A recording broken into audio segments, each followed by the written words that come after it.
This is the high-tech Silicon Pulse of East Asia, a planetary export machine armed with unmatched 5G data networks, functioning as a dedicated architecture for remote developers. But this high-speed exterior operates on a layer of complex financial and legal requirements that restrict access to the unprepared. The infrastructure here spans outward in a dense grid of concrete and glass, commanding the banks of the massive Han River. This is engineered for scale and speed. It serves as an ideal testing ground for foreign software engineers and digital architects, builders seeking to plug directly into world-leading fiber optic lines and advanced hardware supply chains. Yet the flawless public transit and K-pop aesthetics mask a highly specific economic reality. Navigating this market requires surviving intense metropolitan pacing and a residential deposit system with some of the highest liquidity requirements on the planet. The state enforces absolute public safety parameters. A dense matrix of high-definition urban CCTV cameras and uncompromising criminal codes reduces the statistical occurrence of violent crime or organized theft to near zero.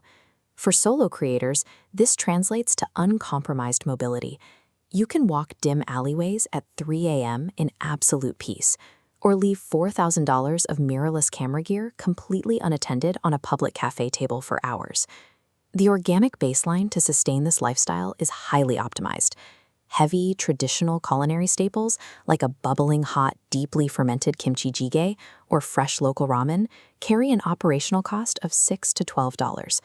Everything within this environment operates strictly on the poly-poly mandate, a cultural imperative translating to hurry. Constant, rapid efficiency is the default setting. Sampling the system is entirely frictionless. The digitized K-ETA tracking network grants immediate, visa-free 90-day entry privileges to passport holders from over 60 global jurisdictions. But this accessible public layer is a temporary buffer. It obscures the capital-intensive private architecture required to convert a 90-day visit into a permanent base. To capture highly skilled foreign expertise, the state operates the mature F1D Workcation visa, a legal gateway engineered to filter global talent based on economic output. To clear the gate, remote earnings would hit an exact double of the previous year's gross national income, locking the threshold at 104.8 million won, or $76,000. You must also prove a liquid 100 million won asset for domestic health coverage. This structure removes casual travelers from the applicant pool, reserving the grid strictly for heavily capitalized remote operators. The most aggressive barrier to entry is the real estate matrix. Securing modernized shelter inside this dense grid demands a localized strategy. Deploying a base camp in a regional hub like Busan carries a monthly run rate of $350 to $550. But pivot inward to a central Seoul hotspot like Gangnam, and modernized single-bedroom units scaled directly to $1,550 or more. To execute that lease, you enter the traditional Wolse framework. It mandates an upfront, physical cash deposit scaling from 5 to over 20 million won, transferred in full before the contract begins. There is a secondary mechanism, a real estate banking anomaly called Jeonse. By transferring a lump sum equal to 80% of the property's value to the landlord, tenants eliminate monthly rent. After a 2-year rent-free period, the entire initial cash block is fully returned. The South Korean real estate market functions as a high-stakes liquidity test. Establishing a long-term presence requires foreign operators to park significant blocks of capital for years at a time. Beyond the financial architecture, the physical environment imposes radical continental shifts. Winter exposes the grid to dark Siberian winds that crash temperature scales down to -15 degrees Celsius. Conversely, the summer months bring humid monsoonal cloudbursts known as Jeonse, saturating the urban layout.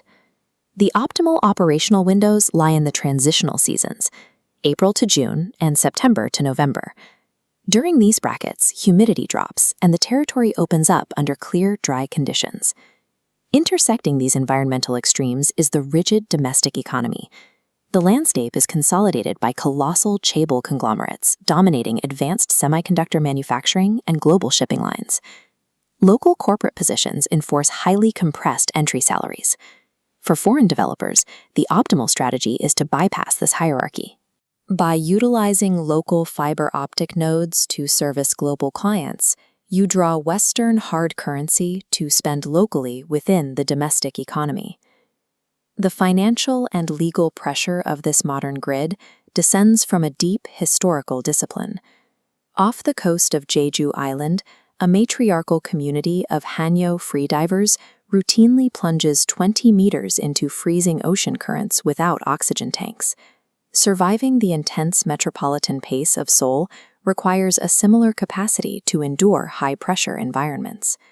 For those who clear the required liquidity and income thresholds, the system provides a hyper-safe digital lifestyle protected by an absolute safety network. Would you base your next remote workspace inside this silicon fortress, where laptops sit safely on cafe tables and world-leading internet fibers run the grid? Let us know in the comments below. Subscribe to stay real.